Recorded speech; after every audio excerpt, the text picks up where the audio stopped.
नमस्कार दोस्तों, आप सभी का स्वागत है हमारे इस YouTube चैनल सनातन लोक पर। दोस्तों, आज हम भगवान महादेव के प्रमुख मंदिर अमरनाथ गुफा मंदिर के विषय में बात करेंगे। उससे पहले आप सभी से अनुरोध है, जल्दी से इस चैनल को सब्सक्राइब कर लें और बेल आइकन को भी प्रेस कर दें ताकि आगे आने वाले सभी वीडियोस आप तक सबसे पहले पहुंचे। तो चलिए शुरू करते हैं आज का वीडियो। अमरनाथ गुफा मंदिर भगवान महादेव का एक प्रमुख मंदिर है। इसे अमरेश्वर महादेव मंदिर भी कहा जाता है। यह गुफा जम्मू कश्मीर राज्य के अनंतनाग जिले में पहलगांव से लगभग 46 किलोमीटर की दूरी पर स्थित है। अमरनाथ गुफा मंदिर समुद्र तल से लगभग 3888 मीटर की ऊंचाई पर स्थित है। यहाँ की प्रमुख विशेषता पवित्र गुफा में बर्फ से प्राकृतिक शिवलिंग का निर्मित होना है। प्राकृतिक हिम से निर्मित होने के कारण इसे स्वयंभू हिमानी शिवलिंग भी कहते हैं। हर साल यहाँ की यात्रा आषाढ़ पूर्णिमा से शुरू होकर रक्षाबंधन पर समाप्त होती है। पूरे सावन महीने में पवित्र हिमलिंग दर्शन के लिए लाखों लोग हर साल यहाँ आते हैं। इस गुफा में ऊपर से बर्फ के पानी की बूंदें जगह जहां टपकती रहती हैं। यहीं पर एक ऐसी जगह है जिसमें टपकने वाली हिम बूंदों से लगभग 10 फुट लंबा शिवलिंग बनता है। चंद्रमा के घटने बढ़ने के साथ साथ इस बर्फ का आकार भी घटता और बढ़ता रहता है। श्रावण पूर्णिमा को यह अपने पूरे आकार में आ जाता है और अमावस्या तक धीरे धीरे छोटा होता चला जाता है। मूल अमरनाथ शिवलिंग से कई फुट दूर गणेश, भैरव और पार्वती के वैसे ही अलग अलग हिमखंड बनते हैं। अमरनाथ मंदिर से जुड़ी एक पौराणिक कथा इस प्रकार है। प्राचीन काल में धौम्य नामक एक महर्षि थे। वे भगवान महादेव के परम भक्त थे और हर समय महादेव का ही स्मरण करते रहते थे। एक समय उनके मन में ब्रह्म ज्ञान प्राप्त करने की इच्छा जागृत हुई। ऋषि धौम्य अपने गुरु ऋषि औरव के आश्रम में आए और गुरु से ब्रह्म ज्ञान प्राप्त करने की इच्छा प्रकट की। तब महर्षि औरव ने धौम्य ऋषि को बताया कि ब्रह्म ज्ञान प्रदान करने का अधिकार केवल भगवान महादेव को ही है। तो महादेव की तपस्या करके उन्हें प्रसन्न करके ही ब्रह्म ज्ञान प्राप्त किया जा सकता है और उसके लिए हर क्षण ओम नमः शिवाय इस पंचाक्षर मंत्र का जाप करते रहना होगा और उसके लिए महादेव की प्रिय नगरी काशी जाकर ही तपस्या करनी होगी। ब्रह्म ज्ञान प्राप्त करने का इसके अतिरिक्त और कोई विकल्प नहीं है। और ऋषि इस प्रकार समझाकर अपने दैनिक कार्यों में लग गए और धौम्य ऋषि वहीं अपने गुरु और ऋषि के आश्रम में ही भगवान महादेव की तपस्या पर बैठ गए।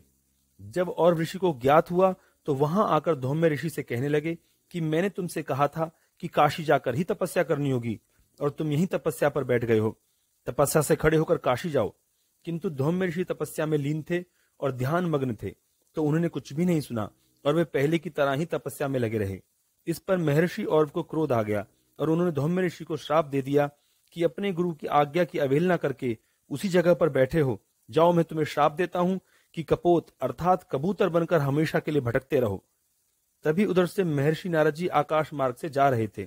जब उन्होंने ऐसा देखा तो वे नीचे आश्रम में आकर और ऋषि से बोले कि आपने क्या किया? आप स्वयं भी भगवान महादेव के परम भक्त हैं और आपका यह शिष्य धौम्य भी महादेव का महान भक्त है और आपने उसको ही श्राप दे दिया। इस पर महर्षि औरव को बड़ा पश्चाताप हुआ और उन्होंने नारद जी से क्षमा मांगी और इसका कोई उपाय करने के लिए कहा। तब नारद जी ऋषि औरव को आश्वासन देकर कैलाश पर्वत पर भगवान महादेव के पास गए और उनको सारा वृतांत कह सुनाया और प्रार्थना की कि भगवान अपने महान भक्त धौम्य ऋषि का कल्याण करें। तब महादेव बोले कि हे ब्रह्मर्षि नारद जी, ऋषि धौम्य मेरा महान भक्त है और ब्रह्म ज्ञान प्राप्त करने का अधिकारी हो गया है, तो हम अवश्य ही उसको ब्रह्म ज्ञान प्रदान करने का उपाय करेंगे। उधर ऋषि धौम्य कबूतर बनकर आकाश में इधर उधर फिरने लगा।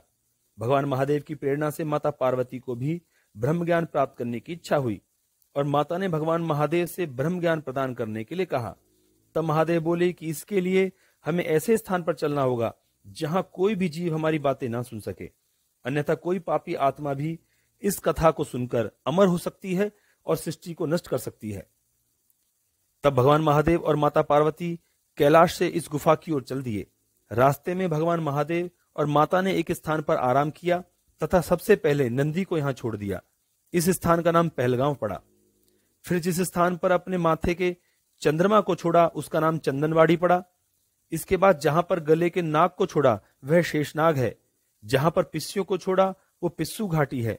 इस प्रकार सभी को पीछे छोड़कर केवल भगवान महादेव तथा माता पार्वती ही इस गुफा में पहुंचे और महादेव ने बताया कि यह एक प्राचीन गुफा है और इस गुफा में किसी भी जीव को आने की अनुमति नहीं है। इस प्रकार इस गुफा में किसी भी प्रकार के जीव जंतु भी नहीं है। यहाँ पर मैं आपको ब्रह्म ज्ञान प्रदान करने के लिए अमर कथा सुनाऊंगा। ऐसा कहकर भगवान महादेव जोर जोर से डमरू बजाने लगे। फिर महादेव तथा माता पार्वती आसन लगाकर बैठ गए। महादेव ने कथा शुरू करने से पहले माता से कहा कि अब मैं आपको अमर कथा सुनाता हूं और आप कथा की सहमति में हुंकार भरते रहना, अर्थात मुख से हूं की ध्वनि करते रहना। तब माता की सहमति पर भगवान महादेव ने अमर कथा शुरू की और माता हूं की ध्वनि करती रहीं। थोड़ी ही देर में कथा सुनते सुनते माता को नींद आ गई और जब कथा समाप्त हुई तब महादेव ने देखा कि माता पार्वती निद्रा में है। तब महादेव बोले कि अगर पार्वती निद्रा में है तो हुंकार कौन भर रहा था। तब वह कबूतर रूपी धौम्य ऋषि सामने आकर महादेव से क्षमा मांगने लगा और बोला, हे महादेव, मेरा नाम धौम्य है और गुरु के श्राप के कारण कबूतर बनकर इधर उधर उड़ता रहता हूं। आज अचानक डमरू की आवाज मेरे कानों में पड़ी और मुझे इस आवाज की दिशा में आने के लिए आदेश देने लगी। जब मैं यहाँ आया तब आप माता को अमर कथा सुनाने जा रहे थे और हुंकार भरने के लिए कह रहे थे, तो मैंने भी कथा सुन ली और माता के सोने पर मैं ही हूं की ध्वनि कर रहा था। मुझे क्षमा करें और अगर मेरा अपराध क्षमा के योग्य नहीं हो तो मुझे दंड दें। तब महादेव बोले, हे धौम्य, तुम मेरे परम भक्त हो और तुम्हारे गुरु भी मेरे परम भक्त हैं। तुमको इस श्राप से मुक्त करने और तुम्हारे गुरु को तुम्हें श्राप देने की इस गिलानी से मुक्त करने के लिए ही मैंने ये लीला की है। अब तुम श्राप मुक्त हो गए हो। ऐसा कहते ही धौम्य ऋषि पुनः अपने वास्तविक रूप में आ गए। तब महादेव बोले कि हे धौम्य, तुम्हें ब्रह्म ज्ञान प्राप्त हो चुका है, मैं तुम्हें और भी शक्तियां प्रदान करता हूं। अब तुम अपने गुरु और ऋषि के पास जाओ, उन्हें इस ग्लानि से मुक्त करो और उन्हें भी यह ब्रह्म ज्ञान प्रदान करो। तब महादेव ने उस गुफा में हिम बर्फ से निर्मित एक लिंग प्रकट किया और माता के साथ ज्योति रूप में उसी लिंग में निवास करने लगे। ऋषि धौम्य के श्राप मुक्त होने और ब्रह्म ज्ञान प्राप्त करने का समाचार सभी दिशाओं में फैल गया। तब सभी देवतागण भगवान महादेव और माता की खोज करते करते माता लक्ष्मी और नारायण तथा ब्रह्मा जी तथा माता सरस्वती सहित उस गुफा में जा पहुंचे और उन पर भी कृपा करने की प्रार्थना करने लगे। तब महादेव ने अपने सिर पर विराजमान चंद्रमा की कलाओं को पकड़कर निचोड़ दिया। अब देवताओं से कहा कि यह अमृतमयी चंद्रकला मृत्यु की औषधि है। चंद्रकला को निचोड़ने से वहां पर एक परम पावनी धारा बह निकली और वही अमरावती नामक पवित्र नदी के रूप में विख्यात हुई। भगवान महादेव ने आशीर्वाद दिया कि आज के बाद हर वर्ष इस गुफा में एक हिमलिंग की स्थापना प्राकृतिक रूप से होगी और जो भी जीव श्रावण मास की पूर्णिमा को उस लिंग के दर्शन करेगा उसके समस्त पाप नष्ट होकर वह मोक्ष को प्राप्त करेगा और मेरा यह हिमलिंग अम्बरेश्वर महादेव अथवा अमरनाथ के नाम से विख्यात होगा। तब सभी देवताओं ने अम्बरेश्वर लिंग को दंडवत प्रणाम किया और प्रदक्षिणा करके अपने अपने स्थान को लौट आए। दोस्तों, यह थी अम्बरेश्वर महादेव अथवा अमरनाथ मंदिर स्थापना की पौराणिक कथा। अब बात करते हैं कुछ रोचक तथ्यों की। जो मनुष्य अमरनाथ की यात्रा करके अमरावती के जल में स्नान करता है वह मोक्ष प्राप्त करता है। शेषनाग पड़ाव में पर्वतमालाओं के बीच नीले पानी की खूबसूरत झील है। इसे शेषनाग झील भी कहते हैं। इसकी लंबाई करीब 1.5 किलोमीटर है। एक मान्यता है कि शेषनाग झील में शेषनाग का वास है और कई यात्रियों ने शेषनाग या उसकी परछाई देखने का दावा भी किया है। मान्यता है कि 24 घंटों में एक बार शेषनाग जी दर्शन जरूर देते हैं, परंतु केवल खुशनसीबों को ही वह दर्शन प्राप्त होते हैं। शेषनाग से आगे चलने पर पंचतरणी स्थान पड़ता है। यहाँ छोटी छोटी 5 नदियां बहती हैं। इसी कारण इस स्थल का नाम पंचतरणी पड़ा है।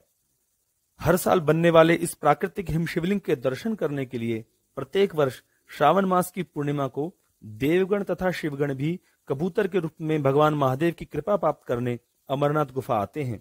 जिन्हें लोग अमर कथा सुनकर अमर होने वाला कबूतर समझते हैं वे भगवान शिव के गण हैं। अमर कथा सुनने वाला कबूतर तो धौम्य ऋषि थे जो उसी क्षण कबूतर योनि से मुक्त हो गए थे।